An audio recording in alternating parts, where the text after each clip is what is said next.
ગામમાં બાયોકોલ ફેક્ટરીનો વિરોધ કરવામાં આવી રહ્યો છે। રાજકોટ આગની ઘટના બાદ રહેણાંક વિસ્તારમાં ફેક્ટરી શરૂ થતાં ગ્રામજનોમાં રોષની લાગણી જોવા મળી રહી છે। આ ફેક્ટરી જ્યાં ઊભી કરાઈ છે ત્યાં હળપતિ સમાજના કાચા મકાનોની સાથે 150થી વધુ ઘરો આવેલા છે। ત્યારે જો કોઈ આગની મોટી ઘટના બને તો તમામ લોકોને મોટું નુકસાન થાય તેવી શક્યતાઓ છે, જેને લઈને ગ્રામજનો દ્વારા વિરોધ કરાયો। આગામી સમયમાં જો ફેક્ટરી બંધ નહીં કરવામાં આવે તો ઉગ્ર આંદોલનની ચીમકી પણ ગ્રામજનો દ્વારા ઉચ્ચારવામાં આવી છે। ક્લિપમાં મારો તો એક જ પ્રશ્ન છે કે સરકારની જે એને કરવાની જે નીતિ છે એમાં ધરખમ ફેરફાર થવો જોઈએ।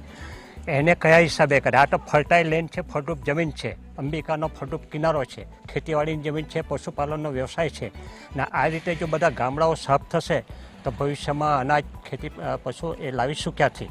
સરકારે આની બીજું મને આમાં ભ્રષ્ટાચારની ગંધ આવે છે। એનેના કોઈ નિયમો હશે, નોર્મ્સ હશે, એનું કંઈ પાલન થયું લાગતું નથી। બીજું આ રહેણાંક વિસ્તાર છે, અહીંયા કોઈ દિવસ ઇન્ડસ્ટ્રી આવી નહીં જોઈએ। એને ઇન્ડસ્ટ્રીયલ ઝોનમાં મોકલો ને, અહીંયા શા માટે લાવ્યું?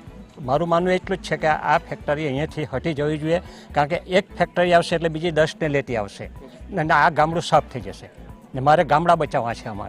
અમારા ગામમાં એક બાયોફ્યુલ બનાવવાની ફેક્ટરી ચાલુ કરવાના અત્યારે એંધાણ છે ને ઘરને નજીક આવીને એકદમ ચાલુ થાય એવું છે। 10-15 મીટરની અંદર લગભગ 150થી 200 લોકો 10-15 મીટરની અંદર રહે છે।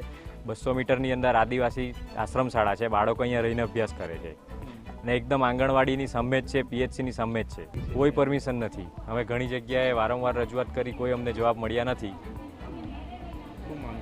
અમારી માંગ એ જ છે કે તાત્કાલિક ધોરણે આ બંધ થાય। અમે મોજે હદરાઈ ખાતે બ્લોક નંબર 10ની અંદર જે ઔદ્યોગિક હેતુ માટે બિનખેતી પરવાનગી આપવામાં આવેલી છે, એ પરવાનગીને વિરોધમાં ગ્રામજનોનો વિરોધ છે। એ બાબતે એમની જે અરજી આવી છે એ બાબતે અમે તપાસ માટે અહીંયા આવ્યા છીએ। ઔદ્યોગિક માટે માંગેલું છે, હવે અમે ડોક્યુમેન્ટ ચેક કરી અને એના પ્રત્યે ગ્રામજનોની જે રજૂઆત હોય એ ઉપર સુધી અમે ત્યાં પહોંચાડીશું। ખોટું હશે તો શું કાર્યવાહી કરવામાં? જે નીતિ નિયમો મુજબ જો ખોટું હશે તો એ પ્રમાણે અમે એક્શન લેવામાં આવશે। રાજકોટ અગ્નિકાંડ બાદ